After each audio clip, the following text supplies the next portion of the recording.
नमस्कार, बिहार तक पर आप देख रहे हैं बड़ा सवाल और मैं हूं आपके साथ रोहित सिंह। लोक जनशक्ति पार्टी रामविलास के राष्ट्रीय अध्यक्ष और जमुई से सांसद चिराग पासवान की पार्टी ने बड़ा ऐलान कर दिया है और ये बड़ा ऐलान ये है कि उनकी पार्टी आगामी लोकसभा चुनाव में 40 की 40 सीटों पर उम्मीदवार खड़े करने की तैयारी कर रही है।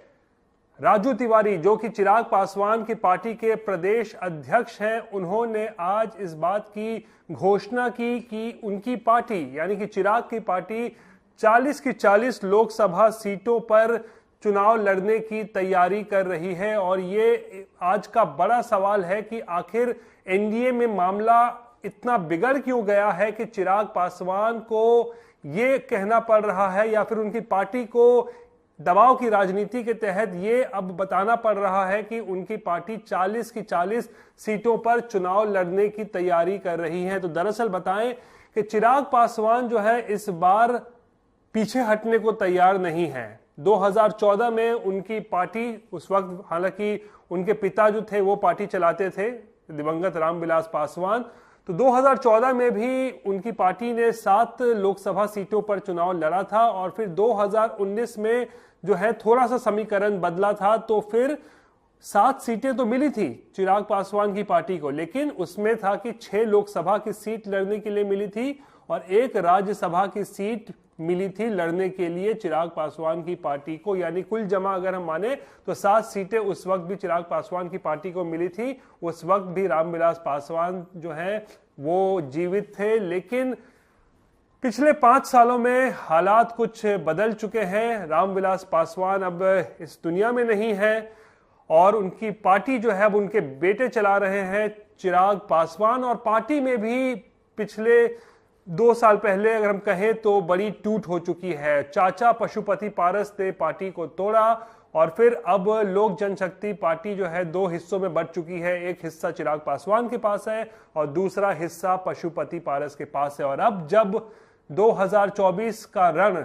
यानी कि 2024 का लोकसभा चुनाव सर पर है तो एनडीए में सीट शेयरिंग को लेकर जबरदस्त बवाल मचा हुआ है। हालांकि माना यह जा रहा है कि जब तक नीतीश कुमार एनडीए में वापस नहीं आए थे तब तक लगभग सब कुछ ठीक ठाक चल रहा था और चिराग पासवान जो मांग कर रहे थे 6 लोकसभा सीटों की, वो मांग को लेकर बीजेपी भी तैयार थी। लेकिन समीकरण बदला है पिछले 1.5 महीने में, जब नीतीश कुमार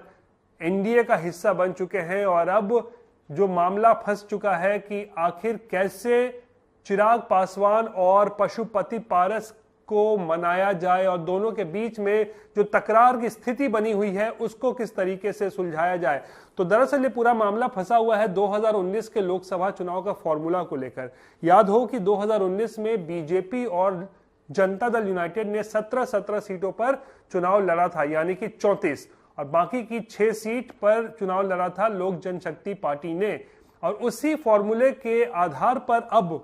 चिराग पासवान का दावा है कि उनकी पार्टी को 6 लोकसभा सीट लड़ने के लिए दिया जाना चाहिए, यानी कि 2019 का फॉर्मूला जो है उसको फिर से रिपीट किया जाना चाहिए और साथ ही एक राज्यसभा की सीट भी दी जानी चाहिए। यानी कि कुल 2019 का जो पूरा फॉर्मूला था उससे दोहराया जाना चाहिए। लेकिन दूसरी तरफ चाचा पशुपति पारस भी मानने को बिल्कुल तैयार नहीं है और हमारे जो सूत्र बताते हैं कि पशुपति पारस की पार्टी ने भी मांग कर दी है कि क्योंकि अब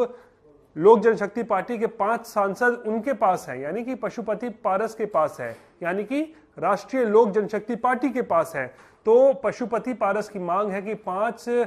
लोकसभा सीटें अब पारस की पार्टी को लड़ने के लिए दी जानी चाहिए। यानी कि चाचा भतीजे की इस लड़ाई का खामियाजा कहीं एनडीए को ना भुगतना पड़े, ये दरअसल आज का बड़ा सवाल है, क्योंकि चिराग पासवान मानने को तैयार नहीं है और पशुपति पारस भी पीछे हटने को कतई तैयार नहीं है। और उस पर सबसे बड़ा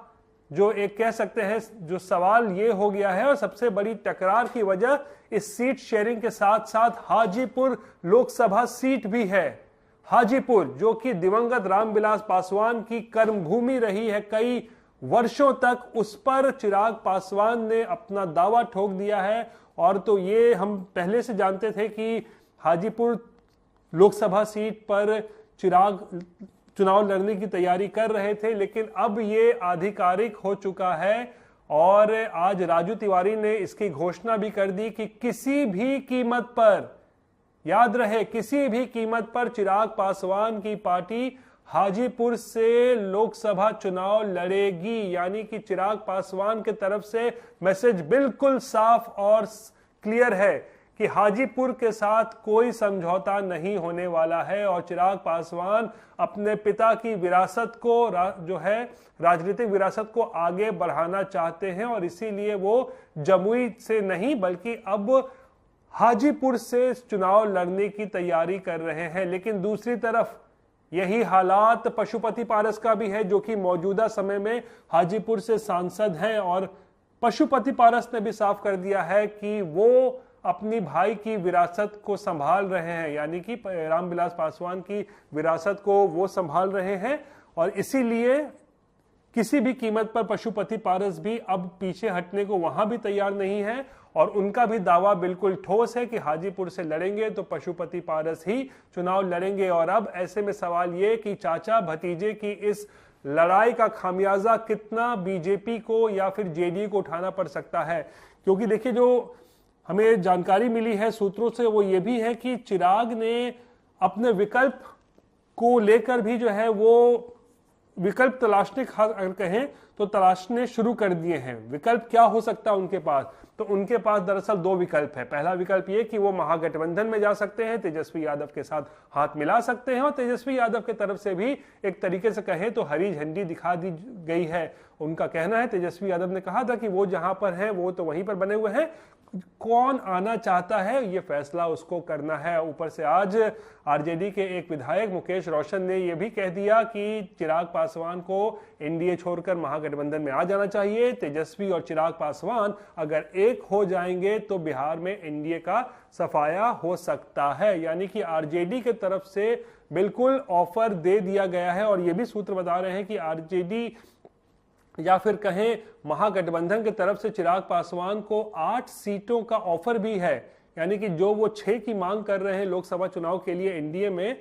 उनको अगर महागठबंधन में आते हैं तो उनको 8 सीटें भी दी जा सकती हैं। और साथ ही साथ उत्तर प्रदेश में भी जो जानकारी है कि 2 सीट उनको दिया जा सकता है। यानी कि प्रलोभन दिया जा रहा है चिराग पासवान को कि अगर आप एनडीए छोड़ें और अगर इंडिया गठबंधन में आए तो आपको बिहार में 8 लोकसभा सीटें दी जाएंगी और उत्तर प्रदेश में भी चुनाव लड़ने के लिए 2 लोकसभा सीटें दी जा सकती हैं। अब ऐसे में फैसला चिराग पासवान को करना है कि वो इस विकल्प को जो है पसंद करते हैं या नहीं, या फिर इस विकल्प के साथ जाते हैं कि नहीं, या फिर दूसरा विकल्प है चिराग पासवान के पास ये कि वो अगर बीजेपी 17 सीटों पे मान लीजिए चुनाव लड़ती है 2019 के फॉर्मूले पर, तो वो बीजेपी की 17 सीटों को छोड़कर बाकी की बिहार की 23 लोकसभा सीटों पर अपने उम्मीदवार खड़े कर सकते हैं। और अगर ऐसा होता है तो फिर इसका सबसे बड़ा खामियाजा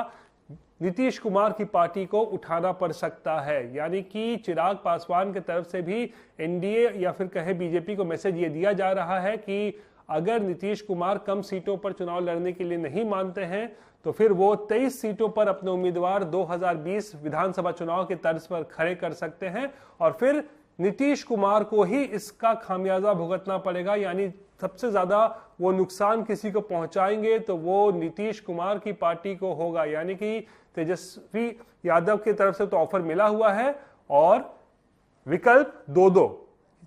इस वक्त चिराग के पास है। या तो वो महागठबंधन में चले जाएं, तेजस्वी के साथ हाथ मिला लें, 8 सीटें उन्हें बिहार में मिलेंगी, 2 सीटें उत्तर प्रदेश में, या फिर वो खुद अकेले चुनाव लड़े 23 सीटों पर, जो हमारे सूत्र बता रहे हैं, जिसकी भी तैयारी चल रही है। यानी कि अब सब कुछ जो है वो अब बीजेपी को तय करना है कि चिराग पासवान के साथ क्या करना है, क्योंकि चिराग पासवान एक तरीके से कहे तो नीतीश कुमार के